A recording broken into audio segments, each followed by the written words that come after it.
নমস্কার, আমি রতন চক্রবর্তী আবার আপনাদের কাছে এসেছি। আমার channel ABC of politics, ABC of পলিটিক্সে এসেছি, অর্থাৎ রাজনীতির অপক্ষ। অনেকদিন এই চ্যানেলটা বন্ধ ছিল, যেহেতু আমার বেশ কিছু পারিবারিক অসুবিধা থাকার জন্য আমি এই চ্যানেলে আসতে পারিনি। আবার এসেছি, আবার প্রত্যেক সপ্তাহেই আসব। আজকের বিষয় এমন একটা 3-4 দিন যাবৎ ঘটছে, যেটাকে কেন্দ্র করে আমি আমার এই অনুষ্ঠানটা করছি। আমার অনুষ্ঠানের নাম প্রতিকূর কি একটা প্রতীক। প্রতিকূর কি একটা প্রতীক। গত কয়েকদিন আগে মার্ক্সবাদী কমিউনিস্ট পার্টির রাজ্য সম্পাদক মোহাম্মদ সেলিম নির্বাচনের আগে হঠাৎ করে নিউ টাউনের এক বিশাল হোটেলে, যে হোটেলটা লোকে বলে ওখানে বিজেপি তাদের কর্মপদ্ধতি, তাদের আলাপ আলোচনা সব কিছু বিজেপি ওখানে করে, মানে বিজেপির খুব ফেভারিট হোটেল। সেই হোটেলে মোহাম্মদ সেলিম চলে গেলেন মুর্শিদাবাদের এক নেতা হুমায়ুন কবিরের সাথে দেখা করতে। কে এই হুমায়ুন কবির? এই হুমায়ুন কবির হচ্ছেন বহিষ্কৃত তৃণমূল কংগ্রেসের এমএলএ। এই হুমায়ুন কবির হচ্ছেন সেই হুমায়ুন কবির যার রাজনৈতিক জীবন শুরু হয়েছিল অধীর চৌধুরীর হাত ধরে, কংগ্রেস নেতা অধীর চৌধুরী, এবং সেই কংগ্রেসকে ত্যাগ করে পরবর্তীকালে তিনি তৃণমূল কংগ্রেসে আসেন, তারপর বিধায়ক হন, তারপর দল ছাড়েন, কিছুদিন নির্দল, 19 সালের লোকসভা নির্বাচনের আগে বিজেপিতে যোগ দেন, বিজেপির প্রার্থী হন, বিপুল ভোটে পরাজিত হন, তারপর আবার তৃণমূল কংগ্রেসের সাথে তার বিরোধ হয়, তার কিছু অবজেকশনেবল স্টেটমেন্ট যেটা তৃণমূল কংগ্রেস নেতৃত্ব মেনে নিতে পারেননি, তাই তাকে বহিষ্কার করা হয়। এবং এই সেই নেতা, এই সেই হুমায়ুন কবির, যিনি একথা বলতেও দ্বিধা করেন না প্রকাশ্যে যে মুর্শিদাবাদে আমরা 70, ওরা 30, প্রয়োজনে 30কে গঙ্গার জলে ভাসিয়ে দেব। এই যার চরিত্র,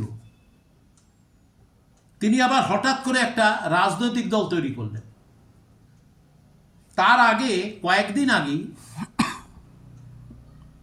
কিছু উগ্র ধর্মীয় মুসলিমদের নিয়ে তিনি বাবরি মসজিদ করবেন বলে একটা বন্দোবস্ত করলেন। যে বাবরি মসজিদের জায়গা ঠিক হলো না, একটা প্রতীকী বাবরি মসজিদ তার উদ্বোধন করলেন।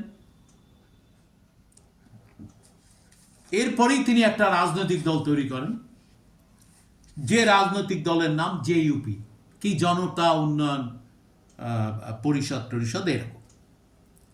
অর্থাৎ যে মানুষটা আদ্যপ্রান্ত সাম্প্রদায়িক, সেই মানুষটার সাথে দেখা করতে গেলেন মোহাম্মদ সেলিম, আপত্তির কিছু নেই।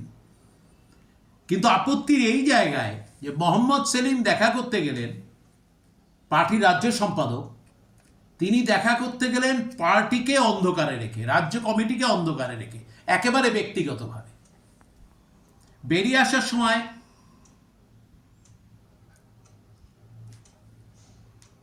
একটা চ্যানেলের সাংবাদিকরা তাকে জিজ্ঞেস করলেন, আপনি কোথায় গিয়েছিলেন?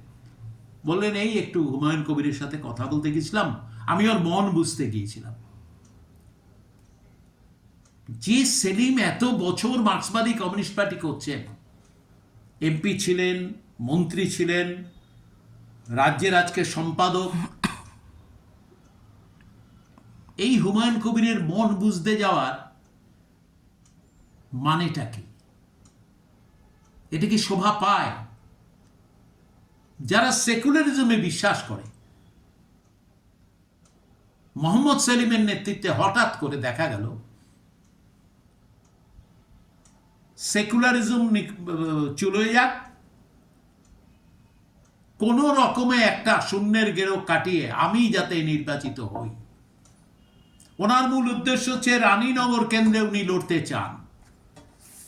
জিতবেন হারবেন সেসব পরের কথা। তাতে যদি ওনার হুমায়ুনের সাহায্য নিতে হয় হুমায়ুন, যদি জাহাঙ্গীরের সাহায্য নিতে হয় উনি জাহাঙ্গীরের সাহায্য নেবেন। উনি মার্ক্সবাদী কমিউনিস্ট পার্টির নীতি আদর্শ কর্মসূচির বাইরে চলে গেলেন। এই নিয়ে যখন আলোচনা হচ্ছে তখন হঠাৎ করে মোহাম্মদ সেলিমের, যখন বেশ কিছু বাম নেতা, সিপিআইএম এর নেতা, তারা মোহাম্মদ সেলিমের এই কাজটাকে ভালো চোখে নিলেন না, তখন হঠাৎ করে মোহাম্মদ সেলিমের সমর্থনে চলে এলেন তরুণ উদীয়মান, ওদের যে নব্য ব্রিগেড, সেই ব্রিগেডের এক সদস্য, যাকে সন্ধ্যার সময় রোজ টিভিতে পাওয়া যায়, কসবার বস্তিতে পাওয়া যায় না, তার নাম শতরূপ ঘোষ। শতরূপ ঘোষ তিনি বললেন, আপনারা এত মোহাম্মদ সেলিমকে নিয়ে আলোচনা করছেন, হ্যাঁ দেখা করতে যেতেই পারেন, তৃণমূল যদি দেখা করে তাতে আপত্তি নেই, বিজেপি যদি কারোর সাথে কথা বলে তাতে আপত্তি নেই, সব নীতি নৈতিকতার দায় কি আমরা নিয়েছি? এই জায়গা থেকে প্রতীকুর রহমানের নামটা এলো। প্রতীকুর রহমান হচ্ছে সেই যুবক যিনি দীর্ঘদিন এসএফআই সামলেছেন, দীর্ঘদিন ডিওয়াইএফ করেছেন, মীনাক্ষী মুখার্জির সাথে রাস্তায় হেঁটেছেন।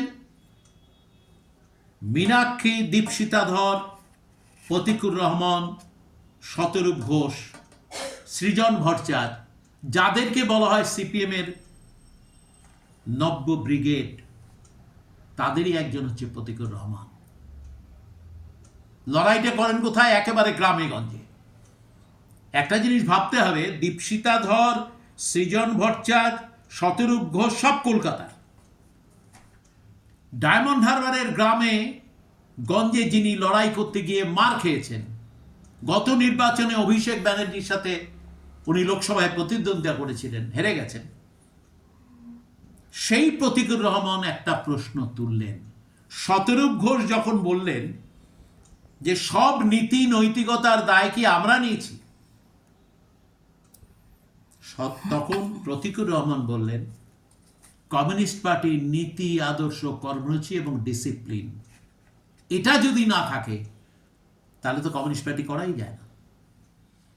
উনি কিন্তু জাস্ট এই কথাটা বলেছেন। এরপরেই একটা চিঠি এলো, যে চিঠিটা লিখেছেন রাজ্য সম্পাদককে প্রতীকুর রহমান, যাতে তিনি লিখেছেন, বর্তমানে যা কাণ্ড কারখানা চলছে, পার্টির বেশ কিছু ভাবনা এবং কর্মপদ্ধতির সাথে আমি ঠিক নিজেকে মেলাতে পারছি না। এই চিঠিটা উনি লিখলেন রাজ্য সম্পাদককে। ইট ইজ রিপোর্টেড, উনিই বলেছেন, উনি এটা হোয়াটসঅ্যাপে পাঠিয়েছিলেন মোহাম্মদ সেলিমকে, কিন্তু দেখা গেল সেই চিঠিটা কেউ ফাঁস করে দিয়েছে এবং সেটা এলো বিভিন্ন মিডিয়ায়, বিভিন্ন সাংবাদিকের কাছে। এখন প্রশ্ন হচ্ছে, প্রতীকুর রহমানের এই চিঠি গত কয়েক বছর যেভাবে মার্ক্সবাদী কমিউনিস্ট পার্টিকে চালনা করা হচ্ছে মোহাম্মদ সেলিমের নেতৃত্বে, গত কয়েক বছর ধরেই আজও বহু আদর্শবান, বহু বামপন্থী মানুষ, যারা হয়তো মুখে বলতে পারেন না, তাদের বলার প্ল্যাটফর্ম নেই, যারা বলতে চেয়েছেন যে কমিউনিস্ট পার্টির এইভাবে চলা উচিত নয়। এর আগেও কয়েকটা প্রশ্ন আছে মোহাম্মদ সেলিম সম্পর্কে।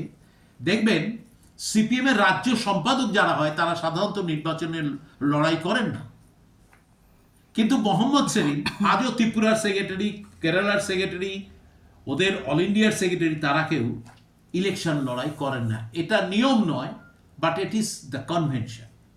এটা একটা কনভেনশন। সেলিম তার বাইরে চলে গিয়ে একটা আসনের জন্য তিনি হঠাৎ করে আব্বাস সিদ্দিকী, এই আর একটা নেতা, মানে নৌসাদ সিদ্দিকীর দাদা, আইএসএফ এর নেতাকে ধরে উনি চণ্ডীতলায় লড়াই করলেন। ভাবলেন আমি যদি জিতে যাই, কারণ নৌসাদ সিদ্দিকীদের ওই পীরজাদার একটা আশীর্বাদ পাওয়া যাবে, মুসলিম সম্প্রদায়ের মানুষ প্রচুর, সুতরাং চণ্ডীতলায় আমি দাঁড়ালে জিতে যাব। নীতি নৈতিকতাকে বিসর্জন দিয়ে তিনি লড়াই করলেন এবং জমানত বাজেয়াপ্ত হল। এখানে উনি থামলেন না।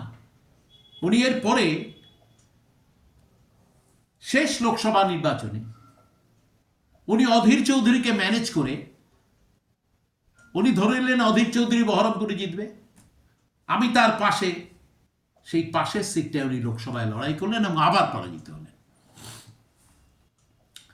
এই মোহাম্মদ সেলিমের একটা ক্যারেক্টার হচ্ছে, উনি যখন উত্তর কলকাতায় হেরে যান, একবার নির্বাচিত হন, পরের বার হেরে যান, আর উনি উত্তর কলকাতায় যাননি।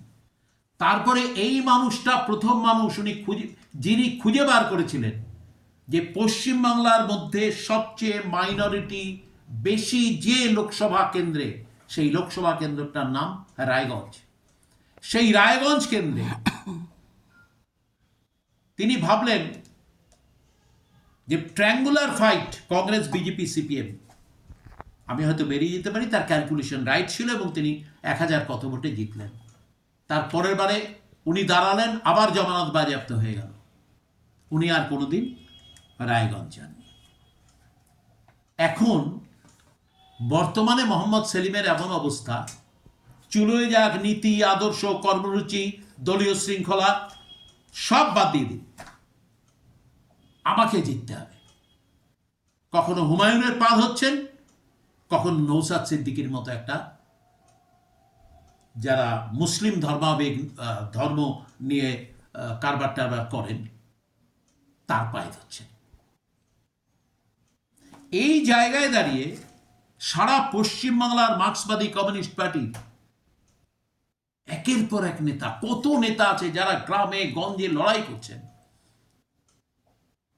তারা যখন পার্টির আদর্শটাকে নিয়ে লড়াই করতে চাইছেন, মোহাম্মদ সেলিম সেই নীতি আদর্শ কর্মসূচি বিসর্জন দিলেন, দিয়ে পার্টিকে চলতে চাইছেন।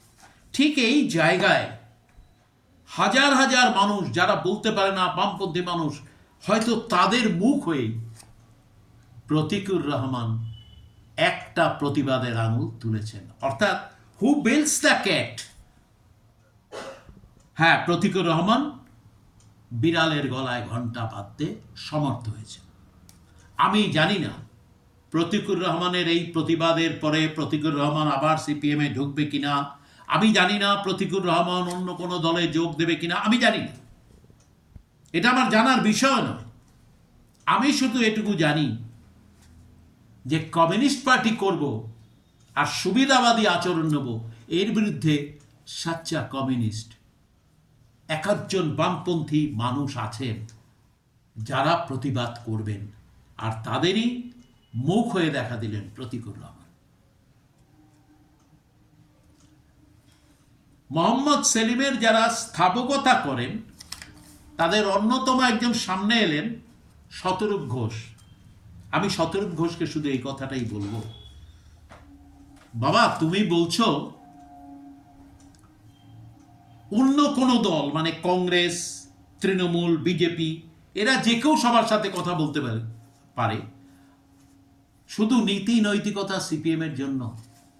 তোমায় শুধু বলতে চাই ভাই, অন্য রাজনৈতিক দলগুলোর সাথে তোমাদের পার্থক্য কোথায়? যারা আজও জনগণতান্ত্রিক বিপ্লব সফল হবে বলে বিশ্বাস করে, যারা আজও ডিক্টেটরশিপ অব দি প্রলিটারিয়েট, সর্বহারার একনায়কতন্ত্রে বিশ্বাস করে, যারা নীতি আদর্শ কর্মসূচি শৃঙ্খলা নিয়ে রাজনীতি করেন, যারা মার্ক্সবাদে বিশ্বাসী, যারা history of Soviet communist party পড়েছেন, কালচারাল রেভলিউশন অফ চায়না পড়ে রাজনীতি করেন, যারা কার্ল মার্ক্সের অর্থনীতিতে বিশ্বাস করেন, যারা আজও ডেমোক্রেটিক সেন্ট্রালিজমে বিশ্বাস করেন পার্টির মধ্যে, সেই রাজনৈতিক দল যারা how to become a good communist লিসাউচির এই বইটা পড়েন, তুমি পড়নি, এতগুলো পড়ার পরে যারা একটা পার্টির মেম্বারশিপ পাওয়ার জন্য বছরের পর বছর মাথার ঘাম পায়ে ফেলে পার্টির জন্য কাজ করেন, তারপর এক সময় তার একটা মেম্বারশিপ জোটে। আমি জানি না তুমি এসব পড়াশোনা করেছো কিনা। তুমি একটা জিনিস মনে রাখবে, একটা টালিগঞ্জের চেহারা নিয়ে, টলিউডের চেহারা নিয়ে টিভির সামনে দাঁড়িয়ে সুন্দর করে দুটো কথা বললেই সে কথা সত্যি হয়ে যায় না। মার্ক্সবাদী কমিউনিস্ট পার্টি যদি করতে হয়, আমি তোমার দল করি না বাবু, কোনোদিনই করি না। মার্ক্সবাদী কমিউনিস্ট পার্টি করতে হলে কতগুলো নিয়ম শৃঙ্খলা ডেকোরামের মধ্যে যেতে হয়, যে কথাটা প্রতিকুর রহমান রাইটলি বলেছে। আমার এই প্রসঙ্গে একটাই কথা, এই স্থাবকতা দিয়ে মোহাম্মদ সেলিমকে তুমি বাঁচাতে পারবে না। তুমি এটা মনে রাখবে, মোহাম্মদ সেলিমের এটাই প্রথম কাজ নয়। এই কদিন আগেই, এই লাস্ট কয়েকটা সেশন ধরে আমরা যারা টিভিতে দেখি, আমরা দেখছি একটি ফর্সা সুন্দর ছেলে পার্লামেন্টকে কাঁপিয়ে দিচ্ছে। সেই ছেলেটা একসময় তোমাদের দলে ছিল। তাকে ঘাড় ধরে দল থেকে যিনি বার করে দিয়েছিলেন তার নাম মোহাম্মদ সেলিম। যে অপরাধে তাকে বার করা হয়েছিল, ওই অপরাধ নিয়ে না, তুমি ভালো করে জানো, তোমার আলিমুদ্দিন স্ট্রিটে আজও সেসব লোক যায় আসে, পার্টির মিটিং অ্যাটেন্ড করে, পার্টির মিটিংয়ে বক্তব্য রাখে। কয়েকশো এরকম পার্টির উঁচু স্তরের নেতাকে পাওয়া যাবে। এই ছেলেটাকে পার্টি থেকে বার করেছে মোহাম্মদ সেলিম। হ্যাঁ, ছেলেটার কোয়ালিটি আছে। উত্তর 24 পরগনার এক বড় নেতা, সিনিয়র মোস্ট লিডার, তার বিরুদ্ধে একটা অভিযোগ এলো। যে অভিযোগই আসুক, মোহাম্মদ সেলিম অভিযোগ শোনার পরই তাকে সাসপেন্ড করে দিলেন। কি প্রমাণ করলেন আপনি? আপনি পুলিশ রিপোর্ট দেখলেন না? আপনি একটু অপেক্ষা করতে পারলেন না? একটা মানুষ এত দিন রাজনীতি করেছে, তার একটা সামাজিক সম্মান আছে। যদি সত্যি হয়, হ্যাঁ, তাকে তাড়িয়ে দিন। কিন্তু প্রথম you should be rest assured যে মানুষটা এই কাজটা করেছে। আজ পর্যন্ত সেটা প্রমাণ হলো না। আপনি কি করলেন? আপনি গোষ্ঠীবাজি করার জন্য উত্তর 24 পরগনা জেলার যে কমিটি, সেই কমিটির তৈরি হতে যাচ্ছে তার আগে একবার সাসপেন্ড করলেন, সাসপেনশন উইথড্র হলো। আবার তিনি যখন পার্টির মিটিং করা শুরু করছেন, সঙ্গে সঙ্গে তাকে আরেকবার 3 মাসের জন্য বহিষ্কার করা হলো।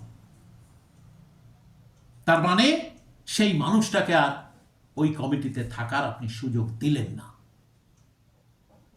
তাকে একটা পার্টির বড় পদে যাওয়ার সুযোগ আপনি দিলেন না।